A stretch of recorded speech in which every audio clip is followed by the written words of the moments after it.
Nós já falamos sobre o nazismo diversas vezes aqui no canal. Mas nós podemos te assegurar o seguinte: existem muitas coisas sobre a Segunda Guerra Mundial que você não imaginaria nem nos seus piores pesadelos. O fato de que nem todo mundo sabe da existência de um diário muito especial é um ótimo exemplo. Um diário onde um dos ditadores mais infames de toda a história escrevia seus pensamentos mais íntimos. Adolf Hitler. Ele escreveu centenas de cartas e manuscritos que nós, meros mortais, sequer imaginamos o seu conteúdo. Mas podemos ter uma boa ideia se levarmos em consideração o famoso Minha Luta, Mein Kampf, cunhado pelo próprio ditador alemão, que acabou se tornando uma espécie de Bíblia do nazismo. Muito além disso, sob o comando de Hitler, muitas nações europeias viveram tempos negros. Milhões de pessoas viviam como se houvesse um fuzil apontado para suas cabeças o tempo todo. Será que você está pronto para descobrir as 3 coisas mais insanas que Hitler fez durante a vida? Eu sou Antônio Bocco e seja muito bem-vindo ao canal Fatos Desconhecidos.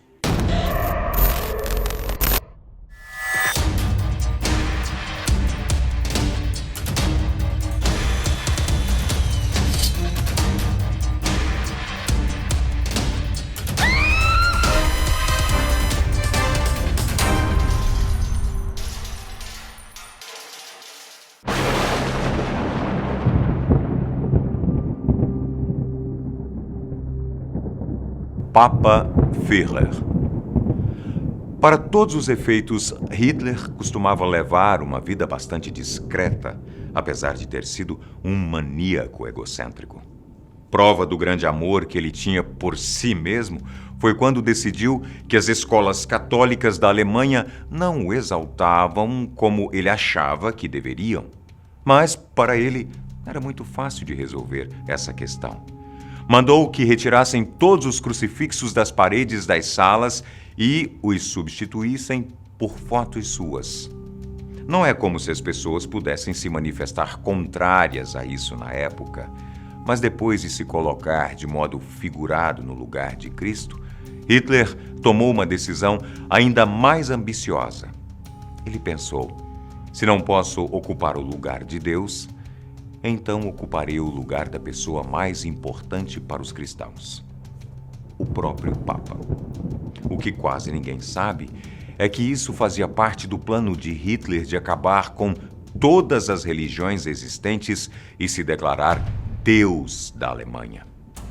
Pelo visto, o Vaticano não se deixou intimidar, porque começou a denunciar publicamente as ameaças e intimidações que recebia do Führer. E não só isso, veio a público com todos os fatos para provar que Hitler era um verdadeiro terrorista dos direitos humanos. Para revidar as afrontas do Papa, Hitler convocou generais para o seu escritório a fim de bolar um plano de ataque ao Vaticano. A ideia era levar as tropas para tomar o país a qualquer custo, proteger os documentos que a Igreja guardava e levar o Papa como prisioneiro. Falando assim, até parece que Hitler planejou o ataque no melhor estilo James Bond, bastante chamativo e dramático. Mas não se resumia a isso, porque havia uma segunda fase. Depois que os soldados nazistas tomassem o controle do Vaticano, o plano era que um segundo pelotão de alemães viesse como os salvadores da pátria, dizendo que os responsáveis pela invasão eram, na verdade, a máfia italiana, e que haviam matado o Papa no meio da confusão.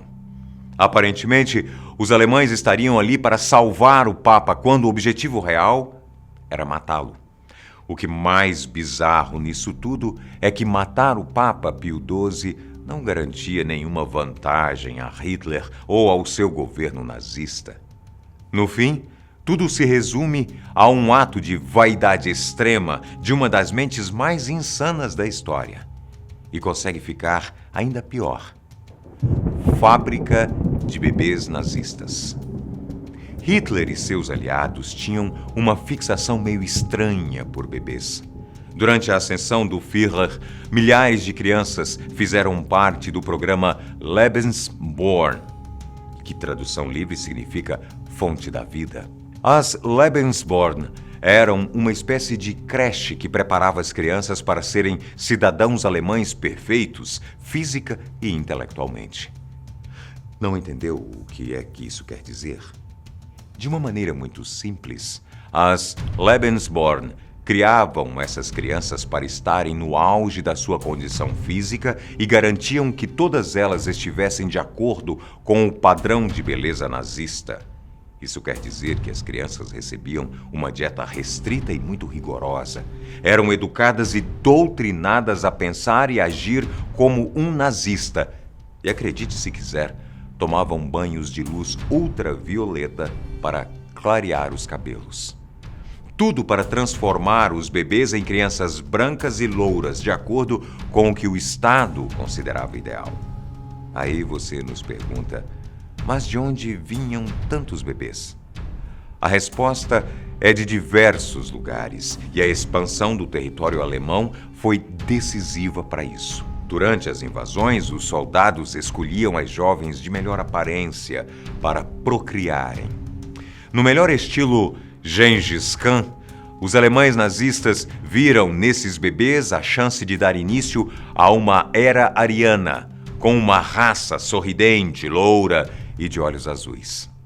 As jovens que tinham a sorte de engravidarem, se é que podemos chamar isso de sorte, eram levadas para as Lebensborn, mas não eram prisioneiras. Elas tinham liberdade de escolher duas coisas: ficar para viver com os filhos e adotar, sob todos os aspectos, o modo de vida alemão, ou então irem embora sem seus bebês. No caso das mães irem embora das Lebensborn, as crianças órfãs eram adotadas por famílias alemãs que viviam próximas das fronteiras do país. Estranho seria se os nazistas não tivessem se aproveitado da situação a ponto de sequestrar crianças dos países vizinhos, incluindo judeus que viviam na Polônia. As estimativas mostram que pelo menos 100 mil crianças foram dadas como desaparecidas durante a guerra. 100 mil crianças. Aquelas que não tinham a pele tão clara eram descartadas e enviadas para os campos de concentração junto com os pais.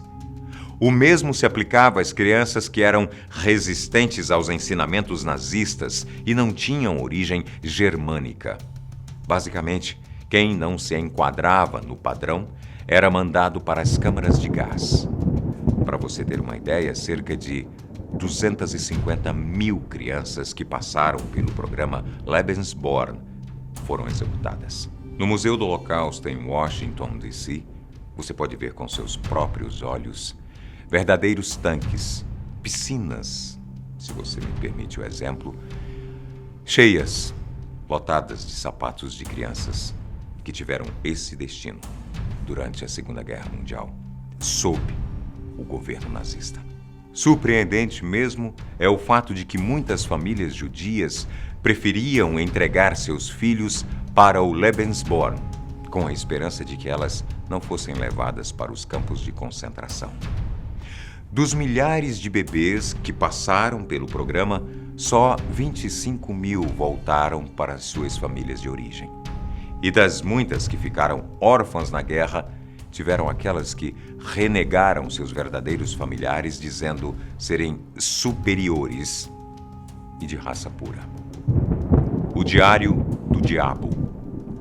De todos os documentos que foram apreendidos pelo FBI, uma série de cartas escritas pelo próprio Hitler nunca vieram a conhecimento do público. Além dele, Alfred Rosenberg, assessor e braço direito do ditador, e muitos outros homens de confiança relataram nessas mesmas cartas outros tantos segredos do cotidiano de Hitler. Juntas, elas formam o Diário do Führer. O valor desse diário de Hitler ultrapassa qualquer valor monetário, já que ele esclarece muitas decisões de Hitler durante o Terceiro Reich.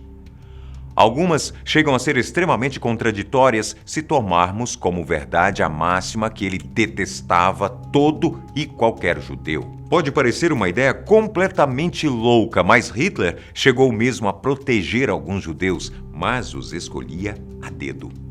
A organização conhecida como Voz Judaica na Alemanha descobriu um documento de 27 de agosto de 1940, que foi escrita por Heinrich Himmler, chefe da Schwarztafel, que comanda o serviço secreto nazista, a Gestapo.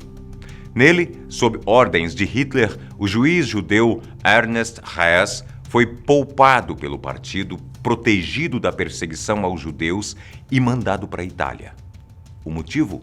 Ernest tirou a sorte grande em ser amigo do Führer. Você pode até duvidar que Hitler tomou a decisão insana de proteger um judeu, mas graças à comparação entre documentos oficiais, historiadores já comprovaram que a carta de ordem é mesmo verdadeira. Até onde se sabe, o juiz Hess voltou para a Alemanha antes do lugar se tornar novamente um território seguro para os judeus.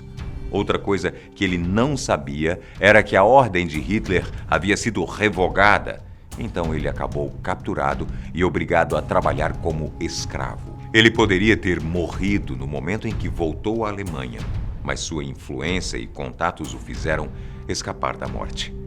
Hess acabou se tornando chefe numa ferrovia em Frankfurt e morreu em 1983, quase 40 anos desde o fim do nazismo.